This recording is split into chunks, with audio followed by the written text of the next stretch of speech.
The Spontaneity Shop presents All British Comedy Explained with Abigoliah Schamaun and Tom Salinsky. Season 2, Episode 7, Yes Minister. Hello there, this is All British Comedy Explained, a podcast which I finally learn about all the British comedy shows I've been missing out on. I'm comedian Abigoliah Schamaun, and to guide us through our comedy labyrinth is writer Tom Salinsky. Hello there. Hello, Tom. How are you? I'm good. Today we're going to take a walk down the shadowy corridors of Whitehall. Ooh, and what will we be watching? We'll be watching Yes Minister. I cannot wait, because you've been talking about this forever. It's such a favourite of mine, and I don't know if it's going to work for you or not. I think it probably will, but I can think of reasons why you might go, not for me. See why it's good, but not for me. Is it because it's mean? Is it because it's vinegary and I'll have complicated feelings? No, I mean, it's a little bit, it's not warm the way The Good Life is, but it's not vinegary the way The Office is. Yeah, okay. But it's quite kind of brittle. All right, we'll see. And listeners, if you like our chat here about Yes, Prime Minister, we also have a Patreon where we do mini episodes at £3 a month. You can get everything in the main feed ad-free. For £5 a month, you get the main feed ad-free.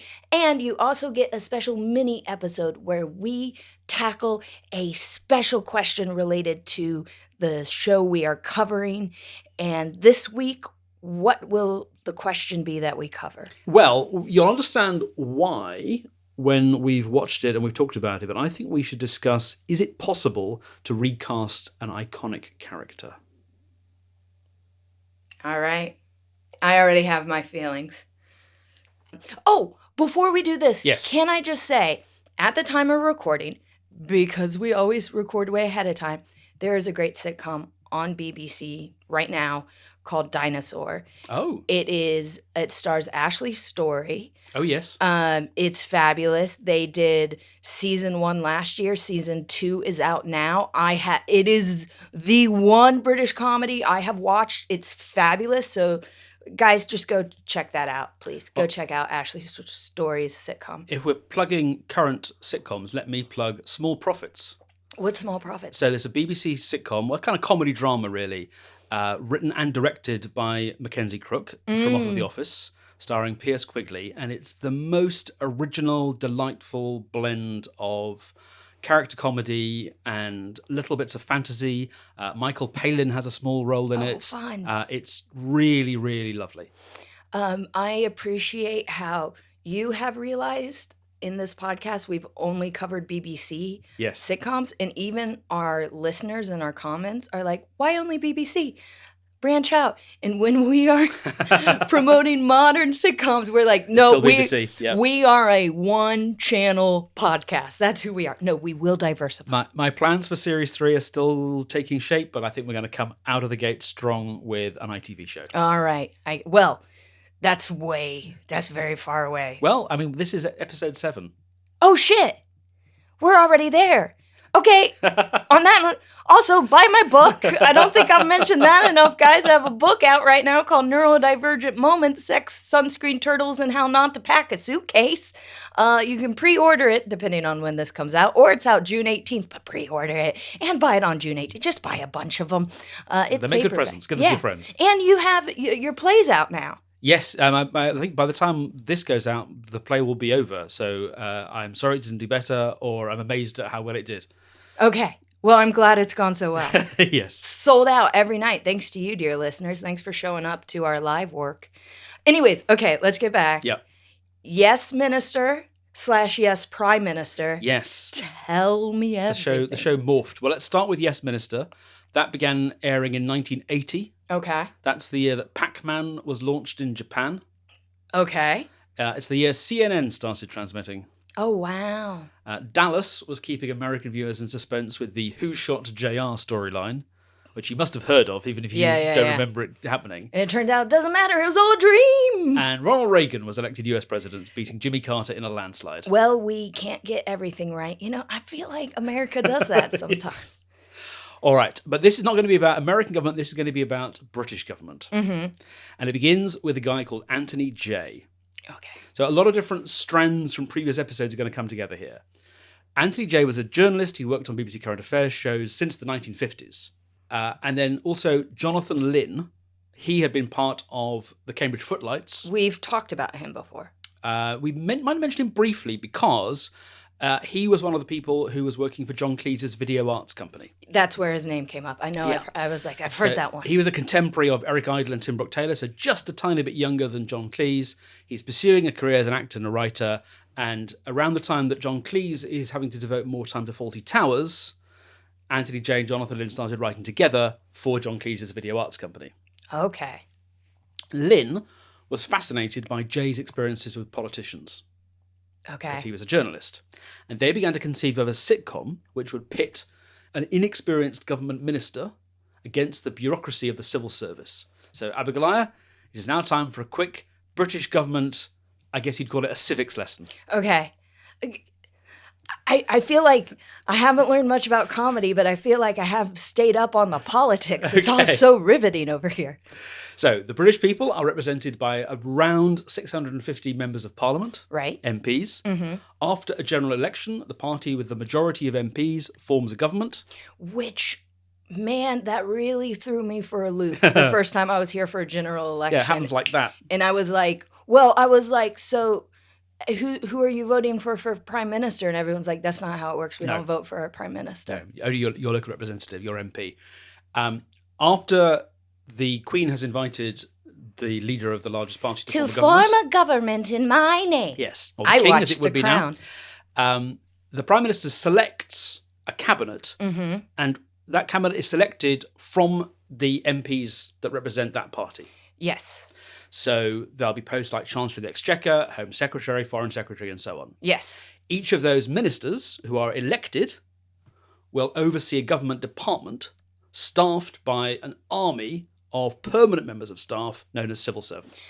And they can get fired like that. Well, today they can. Which begs the question, when this comes out, will Keir Starmer still be prime minister? I suspect so. Yeah, but it is not guaranteed. I mean, people are talking. Yeah, they are. But the Labour, they're not the Tories. The Tories, they love firing their prime ministers. Oh my God.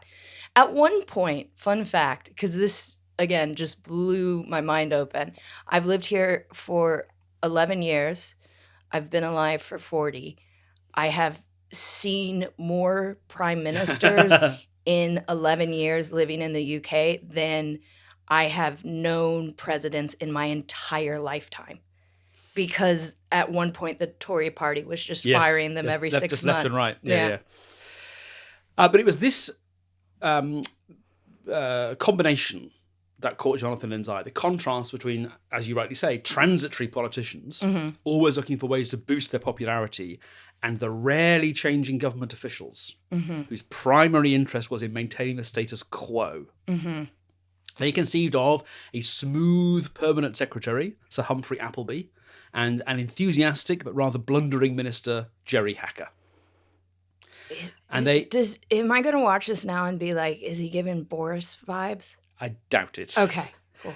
They deliberately obscured which party Hacker belonged to. Yeah. And they invented a new government department for him to run, the Department of Administrative Affairs. So that was just to give them some flexibility. So it allowed them to write stories about administering the health service one week and education the next and so on. And they did an enormous amount of research. They devoured the diaries of Labour Cabinet Minister Richard Crossman, a civil servant called Leslie Chapman, and they talked to lots of current and retired politicians and civil servants to get more insights and more ideas for stories. Okay. Sometimes they had to resort to subterfuge to get the information that they wanted. What do you mean by subterfuge? So they had a strong suspicion that the Home Office and the Foreign Office were feuding. But they were aware they couldn't come out and ask that because neither was going to admit it publicly. But in a private meeting with the Home Secretary, Jay asked, why do the Home Civil Service dislike the Foreign Civil Service so much? And the Home Secretary replied, well, I think it's partly because... And so he admitted it by default. Oh, wow. That's amazing that he caught him. Yep. And he asked him pretty bluntly, as well, but once he gets someone comfortable. Exactly. Insider information. I know some people who've gotten into film content at Parliament, And those guys can be really strict about what you can film in Parliament and what you can't. And I don't know this, but they surmise it's because, their public persona is that, like, specifically Labour and Tories were in power at the time, are always feuding. They don't want B-reel of them, like, talking to each other like they're friends. They're like, no, we're enemies, and we can't let people know that we're, like, civil to each other or that we're colleagues in any way. I just found that interesting. I remember the first time they allowed cameras into the House of Commons. Oh, do you? Yeah, it used to be the case that we only ever heard goings on in the House of Commons on the radio. When did that happen? I think it was in the 90s. I was gonna say, was it after Yes, Prime Minister, when people are like, now we want to see it? Yeah. Also, there's a tunnel under Parliament that runs from Parliament to 10 Downing Street.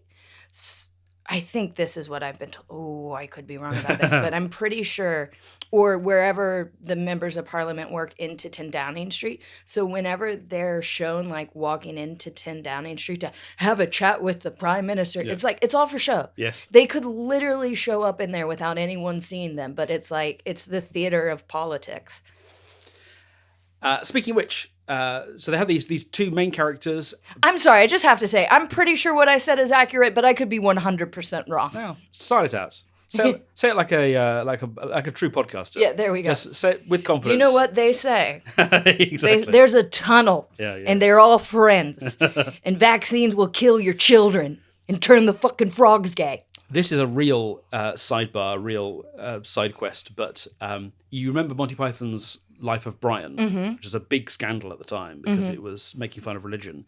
And there was a television program that Michael Palin and John Cleese appeared on called, I think it was Friday Night, Saturday Morning, hosted by Tim Rice. I don't know why it's hosted by Tim Rice, but it was. And they had the lyricist? Yes. Okay. And they had Malcolm Muggeridge and the Bishop of Southwark on to put the case for the church, and John Cleese and Michael Palin putting the case for their film. And John Cleese, I think, quite relished the debate, but Michael Palin, who's normally such a gentle fellow, was seriously insulted by the way they were talking. One of them, I think the bishop said, "Oh, I mean, it's a 10th-rate film, but you'll get your 30 pieces of silver." It missed the point. Well, I think that's really unfair, because I think that a lot of people looking in will think that we have actually ridiculed Christ physically. Christ is played by an actor, Ken Colley. He speaks the words from the Sermon on the Mount. He's treated absolutely respectfully. The camera then pans away. We go right to the back of the crowd to someone who shouts, "Speak up," because they cannot hear him. Now, I mean, if that utterly undermines one's faith in Christ, then I think a faith cannot be terribly strong. I started off by saying that this is such a 10th-rate film that I don't believe that it would disturb Yes, I know you anybody's started with an open faith. mind. I realise that. I certainly. John.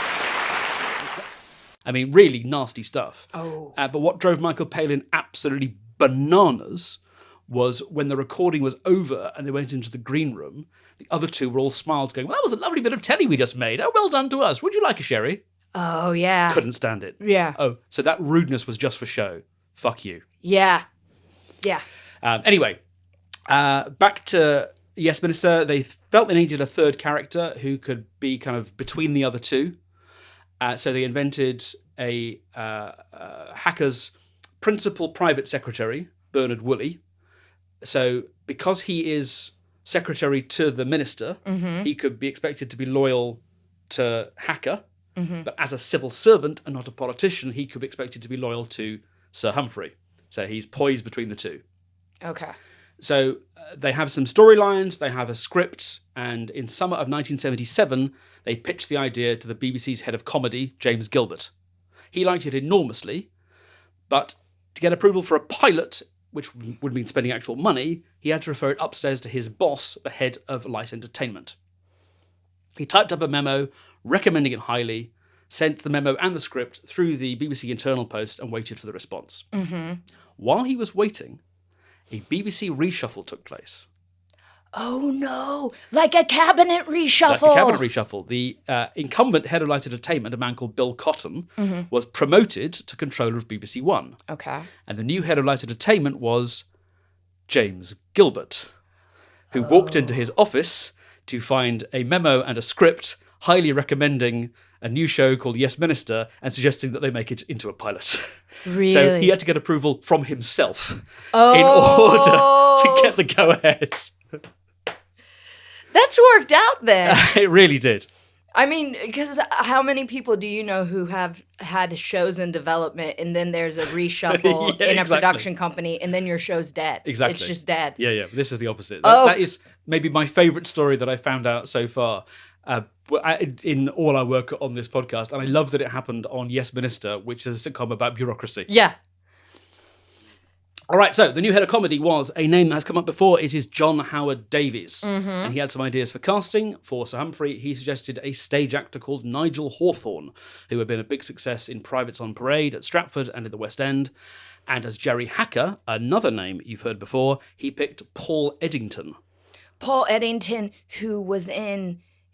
oh no, I know this. You do know this. I do know this. He was in The Good Life? Yes, he was. Yes! And because he'd already played Jerry Ledbetter, rather than playing another Jerry, the MP was renamed Jim. Okay. So Jerry Hacker became Jim Hacker.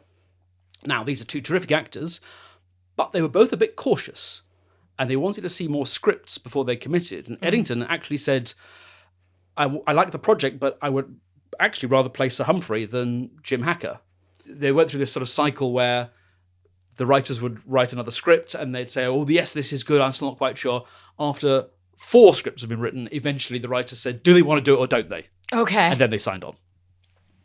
Jonathan Lynn had considered playing Bernard himself, but he was already working on this show as a writer and running a theatre company in Cambridge, so it didn't really seem practical. Yeah, Instead, the part went to a man called Derek Folds, who had been human sidekick to the puppet Basil Brush for the past 5 years. Have you ever heard of Basil Brush? Yeah, so one year Basil did a Edinburgh show. Oh, really? Yeah, he did an Edinburgh show a couple years ago, and there were all of these pictures showing up on my Instagram of everyone being like, guess who I just met, with the little, he's a fox, right? That's right, yes. Yeah, he's a fox. And I was just like, who the fuck is this? But yeah, everyone was like... It's a weird thing because he's basically a ventriloquist puppet character with a lot of the characteristics you'd associate with that, like being cheeky, undermining the... But Thank you very much. Thank you. Hello, everybody, and welcome to the show. Pete. Pete. Huh? Say hello, Basil. Hello, Basil. Turn this off. Huh? It's steady on, Mr. Dick. That was just getting interesting. Look, you can't watch television when our show's on. Well, the people out there are watching television. But they're watching us. Huh? You haven't even said hello yet. Oh. Say hello. Oh, I am sorry. Hello, everyone. But instead of being done by a ventriloquist, he was always operated by a puppeteer out of sight, like a Muppet. Okay. Although it did mean there was more flexibility. So Derek Folds was one of several people who played the role of stooge to Basil Brush over the years. Yeah, so not... Basil Brush isn't as, like, wholesome as, say, like, Lamb Chop? No, not quite. No, No. okay. But more like a kind of, a cheeky ventriloquist puppet. Okay. Yeah. The pilot was shot in 1979 in the usual way, a few days of location filming, a week of rehearsals in Acton, and then a recording in front of a studio audience. The director was a man called Stuart Allen, who had plenty of experience, but almost all of it with a rather broader style of comedy than the verbal fencing and sharp satire of the Yes Minister script. So, like, what did he do before? He was most famous for a show called On the Buses, which again has come up once or twice before. Very broad ITV sitcom. Okay. Lots of crude sexist humour and people pulling faces and falling over. And sure enough, during rehearsals, Stuart Allen kept adding bits of slapstick, new jokes, bits of business, and after several days, the elegant script started to seem more like panto. So the writers weren't happy with that. When Jonathan Lynn saw what was happening, he was incensed. Yeah. And in that moment, he was unable to get hold of his writing partner or his agent or anyone else at the BBC, but he nevertheless told the director, go back to doing this the way it's written, or we will withdraw our script. Oh, wow. You can do that after it's already in He production? didn't know. He just threatened it. He just threatened it, Yeah. exactly. I've done that before in contract negotiations. Been like, I'll walk. Yeah. And people have been like, you can't walk. And I'm like, they don't know I can't walk. It all got quite tense, and eventually the actors were like, Stuart, shall we have a go at doing it the way it was written? And then he relented. And then Jonathan Lynn won. Yes. Yeah. So when they put it in front of the audience, I think Stuart Adam was like, "You'll be lucky if this gets a titter. You should have done it the way I wanted to do it." But the studio audience got it straight away. Wow, I love it when people are right and show other people. When the series was commissioned, Stuart Allen was not invited to come back and direct anymore. Well, I mean, to be fair, like, obviously, you don't want to lose work, but he didn't get the vibe. Yeah. There was a vibe and he didn't get it, and he wasn't if he had stayed on, I wonder if he would have been happy making it, because he'd be making something he doesn't. Yeah, exactly. Yeah, it was it's not his thing. He was a bad fit. But something else was happening in 1979, which meant that the BBC was nervous about making more episodes of Yes Minister, let alone transmitting them. Margaret Thatcher. Correct. The general election had to come and go first. So it was only after the Conservatives won their historic landslide that production on the series resumed. And then once they started shooting that first series, the writers became aware that their leading men had very different approaches to the material. Paul Eddington was extremely interested in politics and always wanted to understand how this week's storyline related to current events of the day. But these conversations bored Nigel Hawthorne to death.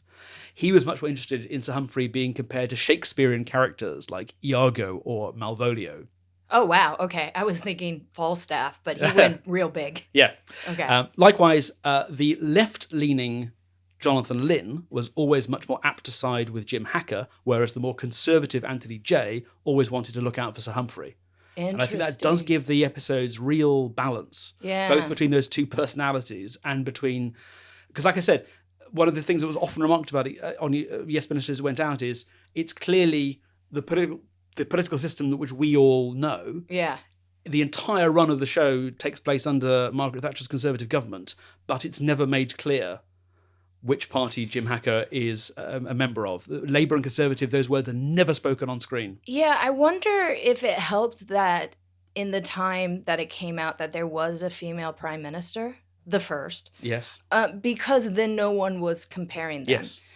So I West Wing is a show that I loved and watched. And President Bartlett was constantly compared to President Clinton, who was the president at the time.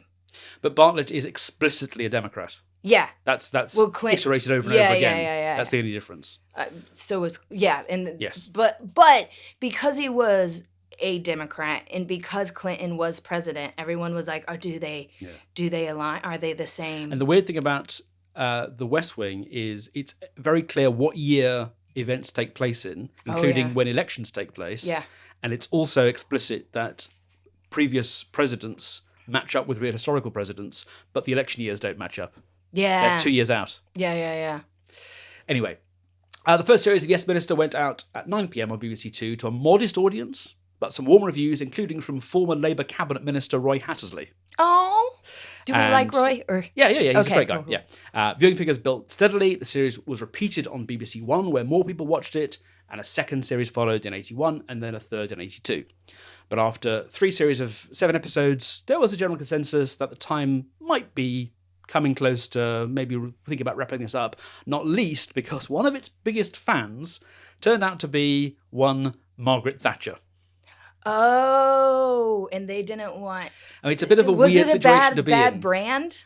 Where they like, we don't... It's weird to be like, we don't want that one specific person to like our show. Yeah.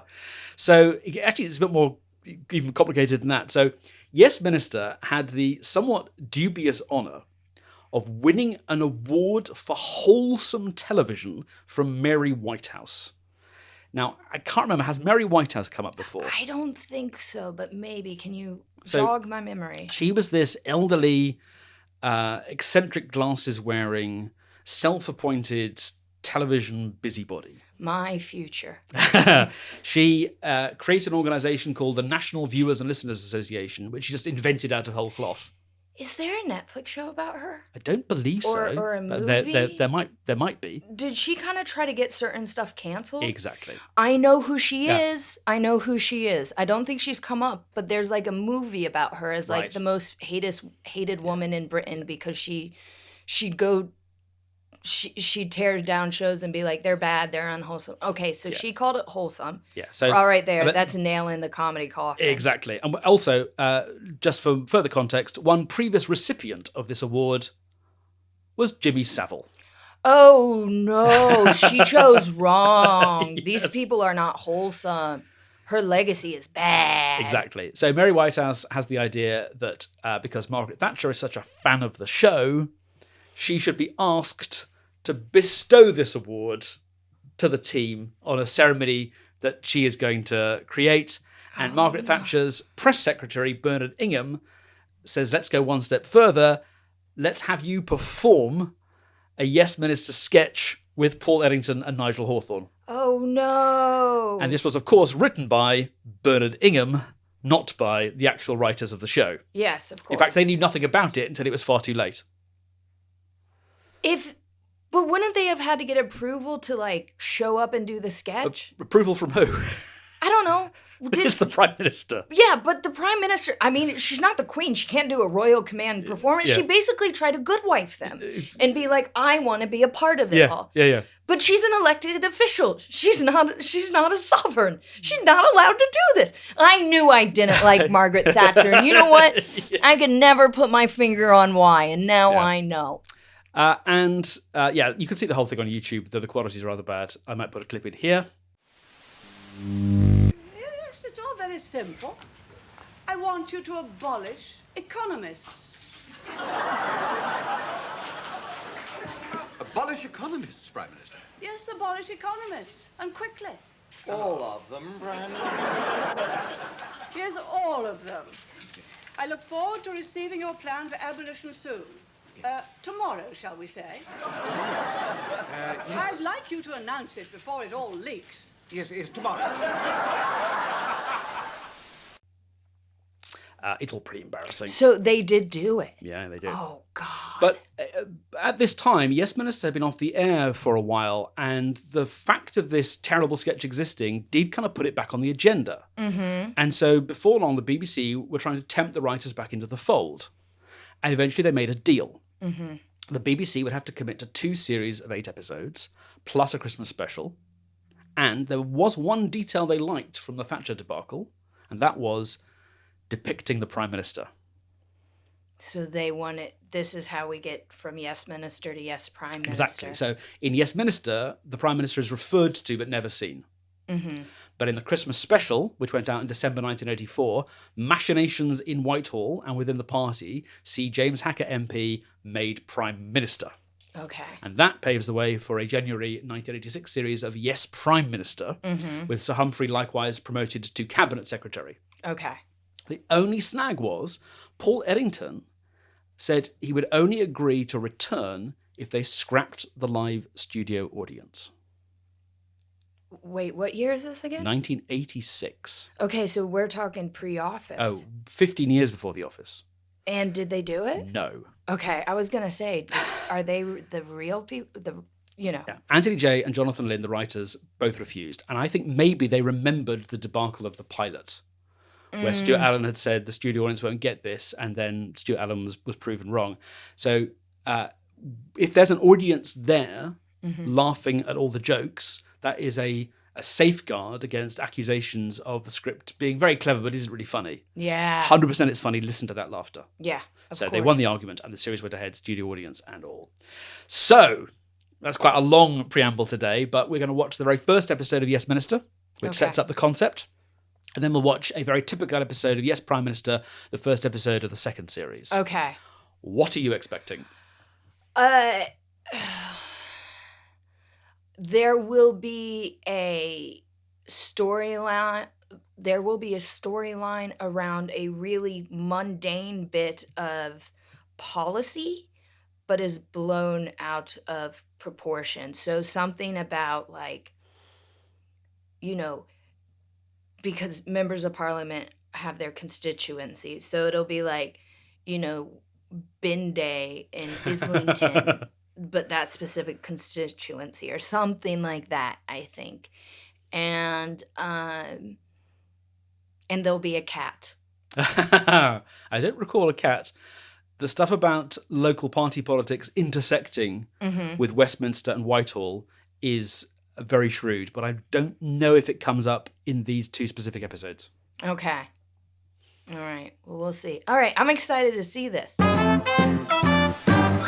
And these are caricatures by a guy called Gerald Scarfe, who would do caricatures of famous people of the newspapers. Is he like the Al Hirschfeld of A Britain? little bit, yeah. No call waiting in Oh, 1980. yeah. I can't find the Librium, that's why I'm looking for a cigarette. Me too, girl. Did they get to film on set? Like, is that actually Whitehall? It'll be some BBC building or something. I don't know where it is, but it won't be Whitehall. I will say the decor is so 80s. Like, I'm like, it's so dark and brown. There's a big echo on the sound. And these little boom mics. Yeah. Okay, now I'm noticing it with everyone, but for a moment there, it was like, big room. No deadening. We have some spare office space in Walthamstow, don't we, Bernard? Oh, burn. Walthamstow? Yes, it's surprising, isn't it? Sir Humphrey's a bad guy. We'll have a chair, Bernard. But surely the citizens of a democracy have a right to know. No. You would think. I like the picture of his wife is just her acting headshot. Yes. The import of 10. Why need they know? Why need anybody know? Oh, he's dark. You can see it never gets out. Friendship of our great cousins from across the sea. Is he doing a Winston Churchill there? Exactly Okay, right, I got it. I got the joke. Nothing to spend it on in the north, is there? Oh, poor North. This may create some insoluble opportunity. Nonsense. That doesn't get anything like the laugh it deserves. That's a brilliant line. You see, there's just no way to get a mic up that end of the room. Envy, you know. Dudley is consumed with envy. It's one of the 7 Dudley sins. Yes,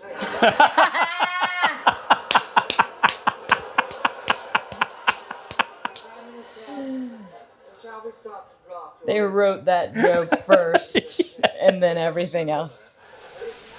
I occasionally have confidential press briefings, but I have never leaked. Well, that's another of those irregular verbs, isn't it?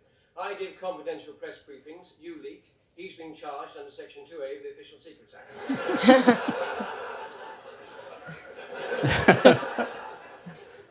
The original one of those was, I'm an individual, you're eccentric, he's round the twist.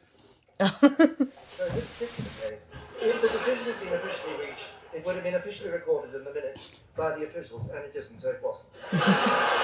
Applause break. Applause break. Told you so. Abigoliah, having consumed both orally and visually 2 separate episodic instalments of the comedic work under current consideration, is it perhaps advisable for me, without wanting to conjure any adverse inferences or to influence your honest and heartfelt reaction in any way, to inquire about your reactions at the present moment in order that such reactions could be encoded electronically and distributed to a waiting nation? I want Sir Humphrey Appleby to be my mentor. I want to move through the world like him. Just changing minds without ever having your fingerprints on it, yet ruling the world quietly.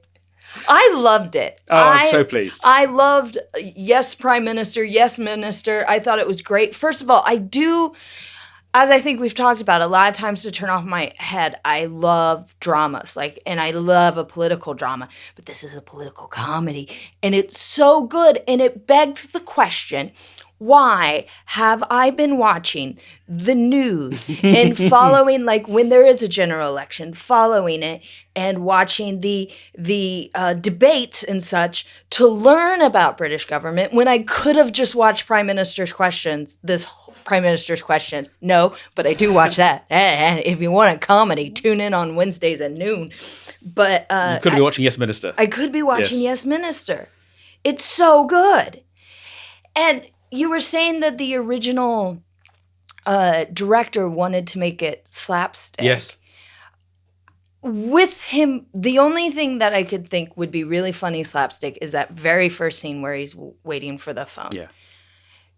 If this had been a broader physical comedy, it would have completely gotten in the way. Absolutely. And I think would have just specifically ruined Nigel Hawthorne's character. Because it's all about the eyebrows for him. Yes. Just a bit of a raise and a bit of a this Yeah. and a bit of the, well, I don't know. It just, I thought it was great. The line, there are two types of minister chairs, the one that swivels and the one that folds up instantly. is so good. Oh yeah, the line that I thought should have got more, one of my favourite lines, and I can't believe it gets nothing from the studio audience, is Paul Eddington says, don't forget every problem is merely an opportunity in disguise. And Nigel Hawthorne says, I think the Secretary of State is concerned this may create some insoluble opportunities. Which is just, that's just perfection. I feel like we've talked about other shows that are really quotable and have catchphrases, the right leg or Unidexter, Yes, or I've nothing against your right leg. yes, and Don't mention the war. don't mention the war, and I didn't get to where I am today. All that- Yes. This feels really quotable. Was this quotable, or is it too clever to be quotable? A, it's a little bit too clever to be quotable. Also, it's sort of the attitudes. So things like always dispose of the tricky part in the title, does less damage there, those kind of things. Or there's one episode of Yes, Prime Minister where the Prime Minister has to appoint a new Archbishop of Canterbury, and they're going through the candidates. Well, we can't appoint him. Oh, why not? He believes in God. And so it's all those kind of like casual dismisses of what are seen as obvious truths. It's so elegantly done. They were magpies. There's a famous section where Hacker reels off a whole thing about what kind of people read what paper. The Times is read by people who run the country. The Telegraph is read by people who think they ought to run the country. The Daily Mail is run by the wives of people who run the country, and so on. That have been doing the round since the 1960s. Yeah. In different versions. Okay. So they are magpies. They are just like stealing stuff. But that's what great artists do.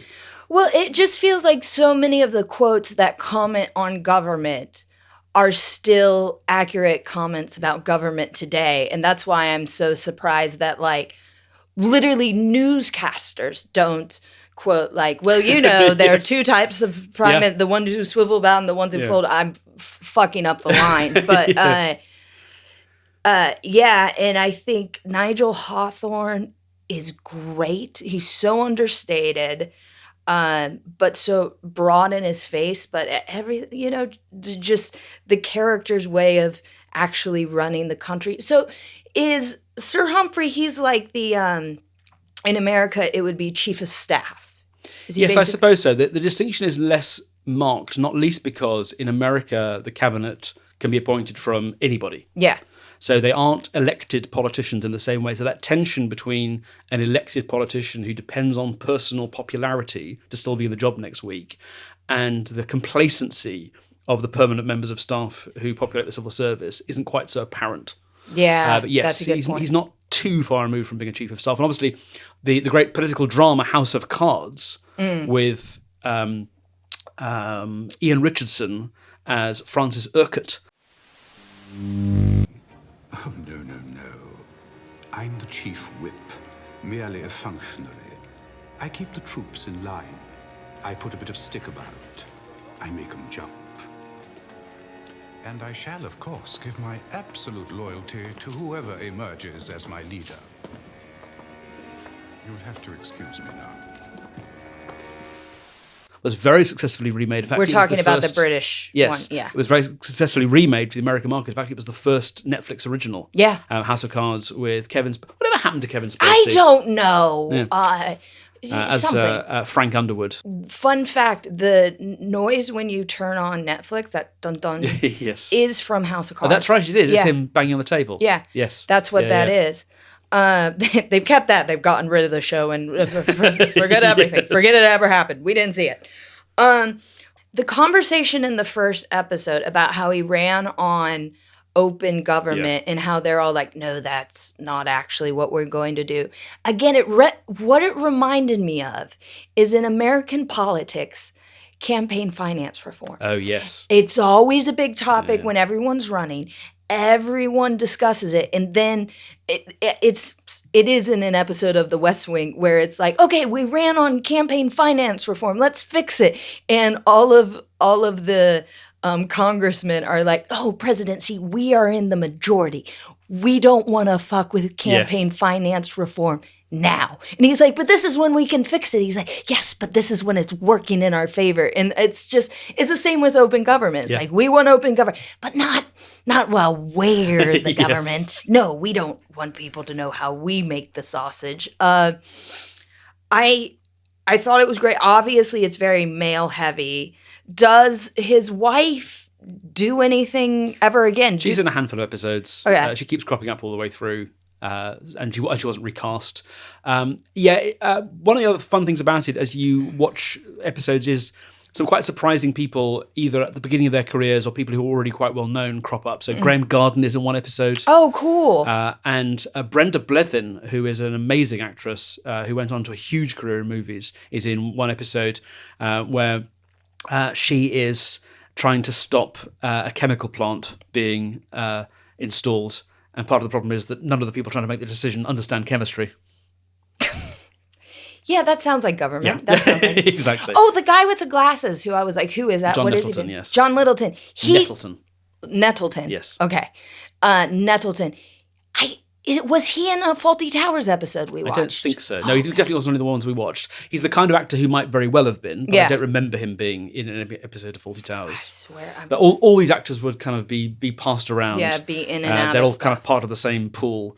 And there was always a part for an urbane, pompous-sounding British man in Yes Minister and Yes Prime Minister. The PA, Wiesen. So he was the minister's special advisor. So the difference there is that he's not a member of government and he's a political appointee. In other words, he will be paid for out of party funds, not out of government funds. And that's why the civil service is so suspicious of him and basically thinks he's not part of the party machine. And that's why they want to put him out exactly. in Watford or Walthamstow. Walthamstow, yes. I don't want to be in Walthamstow. Yes. I kind of see why they might have written that character out, though, because... You don't need him. You don't need him. Yeah, I just saw one episode, but there is that thing of like a new administration coming in and bringing their people, but because they have to please so many other people, and obviously we're talking about members of parliament, that Wiesen is almost a different story. Yes. Like, are we talking about staff? Or are we talking about the cabinet? Like, we got to pick our story. I think maybe they didn't even realize what they had in, first of all, the characters of Hacker and Humphrey, but then also the actors. Because this is one of those wonderful things that happens in sitcoms. This kind of alchemy takes place over time. Even the relatively short time spans of a British 6 or 7 episode series. The actors start inhabiting the characters. The writers start noticing what the actors are doing and writing towards that. And this flywheel effect starts to take place where the sum is so much greater. The whole is so much greater than the sum of its parts. Yeah. And with these 3 actors, absolutely. And the guy playing Frank Wiesel is fine. Yeah. But he's never going to be winning BAFTAs. Exactly. And I mentioned how great I think Nigel Hawthorne is. I loved his character. I will say, I think Paul Eddington was great. Yeah. It's so much fun to watch him as this character who has a real moral center and core and wants to do good, but is so easily swayed. Yes. And there was such a small interaction where he was talking to one of the members, the whip. Yeah. And he's like, about who's trying to run against him, and just the small bit of theater that wasn't hugely picked up is when the whip doesn't know who he's talking about and keeps trying to look at his paper, and it's so... That's a part that I think the audience didn't laugh at hard. This guy's just trying to, until he says Dudley, it's Dudley. Yes, one of the 7 Dudley sins. One of the 7 Dudley sins. I want to know if they wrote that line and then made... Called the character Dudley. Yeah. I'm pretty sure they did. Well, listen, those kind of happy accidents can happen. Oh, we called him Dudley. Aren't we brilliant? But it's more likely it was written the other way around. Yeah. Or did they call him like Frank through the entire episode, and then somehow they wrote the 7 deadly sins, and then they're like, we go back and we. Oh no, that now character's he's only in that deadly. one episode. Yeah. But I mean, like, just when you write a script, I don't know if you've ever done this, where it's like you will name a character like Frank, and then you find a pun, and you're like, well, now I'm just renaming the character. 100%.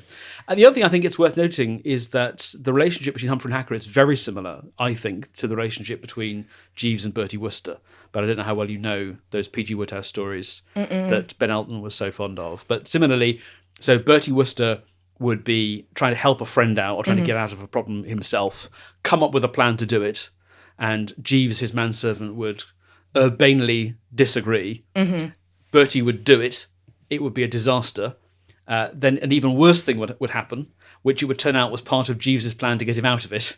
But Jeeves's plans to get him out of his scrapes always seem to involve maximum humiliation for Bertie. Okay, yeah. Similarly, the interplay between Humphrey and Hacker is Humphrey always has the minister's best interests at heart, but can never share his plans with the minister. Yeah, because he will seem to be acting against the minister's intentions. He definitely doesn't seem to trust the minister's ideas. Like, he is the minister. Like, you know, when it's like, There's even an episode where Hacker confronts him and says, "You have to understand, I run this department." And Humphrey says, "No, you don't. I do." Ooh. How did that line go down? I mean, in character. Yeah, was he like, you're right? Or was he shocked that No. he said it out loud? He said the quiet part out loud. He did say the quiet part out loud, yeah. I would say, because you brought up Ben, one thing that struck me in the first episode is like, he gets to his office like, congratulations, have a sherry. All I can think about is when Ben Elton went to meet Tony Blair. Do you remember this from the book? From Ben Elton's book, he talks about he was summoned to Downing Street to meet Tony Blair. And it was in the evenings. It was like 6 o'clock. And he I do remember didn't know yes. why. And Tony Blair was like, would you like something to drink? And Ben was like, I'll take a beer. And then like he was there for 40 minutes and he's like, I think they had to send out for it. I think I was supposed to say coffee. And then he was like, and then he never got to, I don't know why I was there. He's like, I think I failed the interview. Yeah. And I love that. But in the 80s, you just walk in and have a sherry right away. The writing is great. And especially when all the ministers are around the table. I did feel like I was like, I'm watching 12 Angry Men. I'm watching the play. I should say there's quite in the first series of Yes, Prime Minister, I think it is. There's another special advisor who's much more interesting, and she is a woman, and she takes Sir Humphrey on. And probably the best episode of Yes, Prime Minister, but it doesn't quite work if you don't know the characters, is the episode called The Key, where she points out that Humphrey can just barrel into the cabinet office whenever he likes. And so they arrange to take his key away. Ooh, I like that. In Yes Minister, it is the case 6 episodes out of every 7 that whatever plan Hacker comes up with, Humphrey finds a way of blocking it. Mm-hmm. But in Yes Prime Minister, they're more evenly matched. Okay. So like in this one, Humphrey's plan works beautifully. He's able to throw the employment secretary under the bus. Right. And the plan is dead. But then at the last minute, Hacker realizes now that the unemployment secretary has actually resigned, he can put the plan back on the agenda again. Yeah. So Humphrey has just got back to where he started. Yeah. And so they're much more allies in Yes Prime Minister, but also secondly, it's much more evenly matched. Which makes sense as far as character development. It does. Because Hacker would be... He knows the Whitehall machine by now. Yeah, he knows how it all works. Whereas in the episode 1 that we watched, he's learning and he doesn't, that's why he's misstepping. And again, because in that first episode, I was like, wait, is Humphrey like sandbagging him? Is he trying to get him fired? But it's like, no, Satan? At the end, he's like, I didn't release the speech, and I knew how to do it through the channels. The error is mine. The error is mine. He fell on his sword. Yes. Poor dear.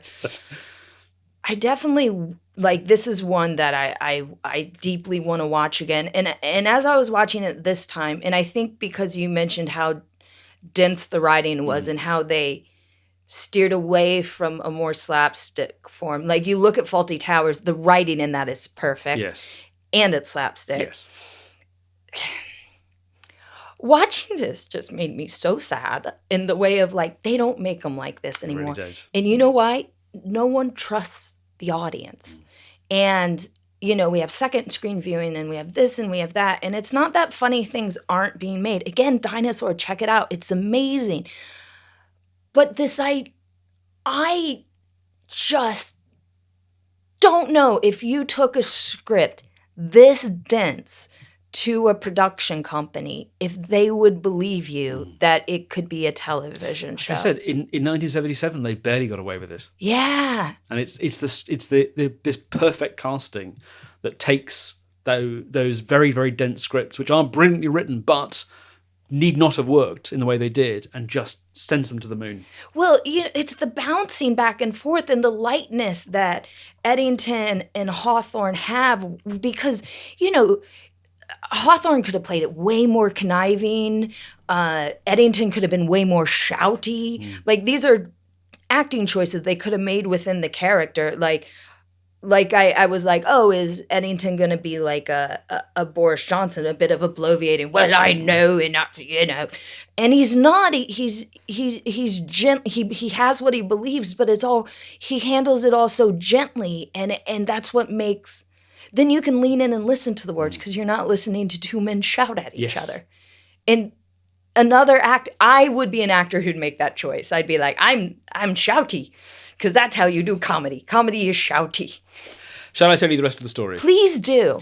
So there weren't any catchphrases, but references to Yes Minister and Yes Prime Minister were frequent. Mm-hmm. People, even in the House of Commons, people would say that's like something Sir Humphrey would say. It sold surprisingly well overseas. People like this caricature, literal caricature, given the opening titles, of the way that the British chose to organise their government. It was always being repeated. Mm-hmm. Anthony Jay and Jonathan Lynn rewrote the scripts as prose and published them as a pair of books. And it won the BAFTA for Best Comedy Series in 1980, 1981 and 1982. And Nigel Hawthorne won 4 BAFTAs for playing Sir Humphrey, well deserved, beating Paul Eddington all 4 times. What is their friendship like? Tom made the noise. Yep. Tom made the noise. We'll get to that in just a second. First of all, Anthony Jay went back to working for video arts, but Jonathan Lynn continued his creative career. He wrote and directed movies, including Nuns on the Run in 1990. Okay. And My Cousin Vinny in 1992. I love My Cousin Vinny. It's good, isn't it? Utes. Yeah. And some other less successful films into the 2000s. Nigel Hawthorne continued acting on stage and screen. He is the star of Alan Bennett's play The Madness of King George and reprised the role for the movie version, winning an Olivier, a BAFTA and getting nominated for an Oscar. Wait, who did you say? Nigel Hawthorne. Nigel Hawthorne, of course. He died in 2001 of pancreatic cancer. Paul Eddington was already sick when he was making the last few series of Yes Prime Minister. Oh, no. He died of skin cancer in 95, leaving only Derek Folds alive to see Yes Prime Minister resurrected on stage in 2010. How'd that go down? Well, it feels like it could, but then again, the casting. The cast. You see, it's all about the cast. So it ran at Chichester with a very good cast. 3 fine actors. David Haig was Jim Hacker, Henry Goodman was Humphrey Appleby, and Jonathan Slinger was Bernard Woolley. The plot line was a bit unsavoury. It was the same 2 writers, but this time the Prime Minister had to procure underage girls in order to placate a visiting dignitary from a foreign power. Okay, so basically, this was written when? 2010. So John Lynn already knew about the Epstein files. This is clearly, yes. He's like, I know what this is based on. Yeah. The reviews weren't great, but it did transfer to the West End, and then that same script was expanded into a 6-part series, not on the BBC, which Jonathan Lynn is very angry about, but the satellite station Gold in 2013. Reviews for the revived series were even worse than for the play. Anthony Jay died in 2016, but Jonathan Lynn, who was 13 years younger, is still going and is still reviving Yes Minister.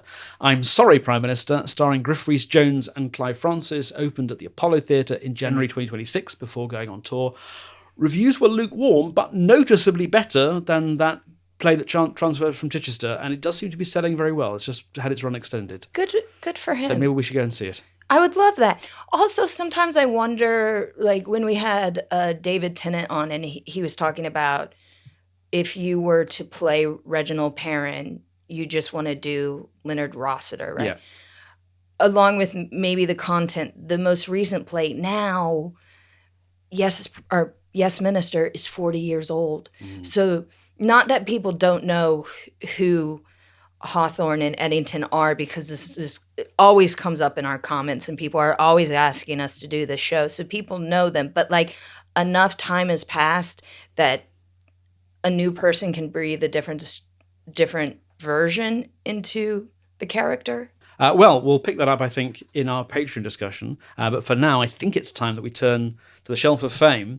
And as we always knew it would, we've come to the point where we have a full Shelf of Fame. We've already pushed, I think, The Good Life off the bottom, even though it earned a place on there briefly. Yeah. So, once again, putting this on the Shelf of Fame, which I sense you want to do, is going to mean evicting something else. Yeah. So, where do you think it goes, first of all? Okay, so I'm going to do that thing where I start to switch stuff up because I'm not ready to say goodbye to the young ones yet. Okay. And I've watched most of the young ones. I've only watched the 2 episodes of The Office. So we're going to switch them. Okay. We're going to switch them. So the young ones is going to stay at number 10. And we're going to put Yes Minister at number 2. Oh, wow. Kicking off The Office. So that means our Shelf of Fame is now Victoria Wood as seen on TV. Good luck knocking her off, by the way. It ain't going to happen. Then we're going to have Yes Minister. Wow. Then The Day Today. Not only, but also. That's Absolutely Fabulous at number 5. Number 6, I'm sorry I haven't a clue. 7, Faulty Towers. 8, Vicar of Dibley. 9, Morecambe and Wise, and 10, The Young Ones. Okay. That's what I'm doing now. The young one's clinging on at number 10. I can't say no to, and strangely enough with The Young Ones, it opened me up to Alexi Sales work. Yes. Of all the, like it's like Rick Mail. I'm like, who cares? But now I'm like a real Alexi Sales stan. And what's so fun about watching these shows is finding these comedians and then going and seeing what else they've done. And yeah, but I mean, Prime Minister's Questions is just good. Yes, Minister. Yes, Minister. Well, we know why I keep killing that. Yes. But Prime Minister's Questions is a great comedy. I will die on that hill. I'll give you a fun fact about Prime Minister's Questions, if you like. Go on. So the system always used to be that any question that was put to a government minister needed to be given in writing. Mm-hmm. And so, but you were allowed to ask a follow-up question. So Prime Minister's Questions, the usual form was, he first asked the question, what are the Prime Minister's engagements for the day? Mm-hmm. And the Prime Minister would reel off a few things that were going on. And then your follow-up question would then be, given that, does the Prime Minister have time to consider my actual question? I see. And so for the second question, does the Prime Minister have time to, what are the Prime Minister's plans for the day? I refer the right honourable lady or gentleman to the answer I gave some moments ago. And it was only when Tony Blair became Prime Minister, he looked at that and went, this is farcical. The point of Prime Minister's Questions is that they can ask me anything. Yeah. And that is what is happening. So why do we have to go through this ridiculous charade? And he scrapped it. Good for him. Yeah. Good for him. But it's one of those sort of little bits of British nonsense Yeah. that we kept around for decades. Well, I used to have a joke about watching Prime Minister's Questions about how, the way they get all up in arms and and someone told me that the podium between the Prime Minister and the opposition are a specific distance apart.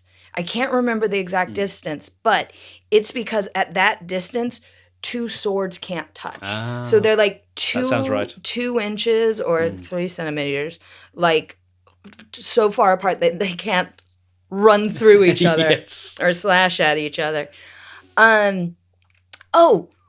You told me how everyone died, but Yes. did Hawthorne and Eddington, did they get along? I think they did, yeah. Okay. Like I said, they had different approaches to the part, but you can't be in that many episodes and be so dependent on the other person. As you said, it's like a game of tennis. Volley, serve. You can't do that without becoming close, and I think they were quite close. I can see why maybe Hawthorne won the BAFTA and Eddington didn't, and not because Eddington wasn't brilliant, but it's that thing with award shows where Eddington is kind of the straight man, and he's grounded and he's baffled, whereas Hawthorne gets to be a devious and a bit more. Eddington is terribly funny. The moment at the end of the Christmas special, which I won't spoil for you, but it's in a way it's a little bit of a callback to that first scene in Hacker's flat, waiting for the call. Yeah. The physical comedy he does there, which is not slapstick, but it is a physical comedy, is remarkable. Oh, I believe it. I mean, it's not that he's not as funny as Hawthorne, because he is, but his character is more realistic. Yes. Whereas I think Hawthorne's is a bit he is, as he said, elevated. He's Shakespearean. He's Iago. I know. Yeah. And now I see it, because when yes. just whenever someone mentions comedy and Shakespeare, you always think Falstaff, But the fact that he's going for Iago, I was like, what is this? And now I understand. Now I totally understand. I highly recommend this. Is this on? This has got to be on iPlayer. It's all on iPlayer at the moment. Great. Yeah, everything is there. So yeah, go and check it out. Next time, we're going to be watching another absolute classic, Dad's Army. Another one people have asked us to cover. It is happening. I'm so excited about it. We'll watch Series 2, Episode 4, which is called Sergeant Wilson's Little Secret. And then we'll watch Series 6, Episode 1, The Deadly Attachment. And I'll say now, along with Don't Mention the War and I'm Playing All the Right Notes, but not necessarily in the right order, another priceless comedy moment, a line of dialogue that means nothing taken out of context, but which always comes up in clip shows, is in the second of the 2 episodes we'll be watching. I'm interested to know if you could spot it, not knowing what it is before it comes up. I'm going to listen for it, because I got the Tony Hancock one. I was like... Or no, you had to tell me, and once you did, yes. But I didn't. I wasn't listening for it, so I'm going to watch out for it this time. Guys, thank you so much for listening and watching if you're joining us on YouTube to All British Comedy Explained. As always, several ways to support the podcast. Please subscribe on your podcatcher app. Subscribe on YouTube. Watch us there. If you can rate and review us, it helps other people find the podcast, or simply share it with a friend. If you see a reel come up and you like, send it to a friend. Please do. I make the fucking reels. I work so fucking hard at it. And of course, we have our Patreon, and we'd love you to join us there at the £5 tier. We do our special mini episodes, and in this episode, we will be covering... Can you recast an iconic character?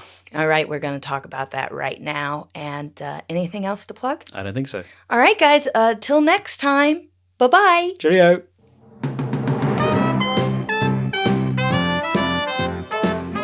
You have been listening to All British Comedy Explained with Abigoliah Schamaun and Tom Salinsky. It was a Spontaneity Shop production for the internet. Find us online at allbritishcomedy.com, join our Facebook group, sign up to our mailing list, or follow us on Instagram or TikTok. Join us next time for episode 8, Dad's Army.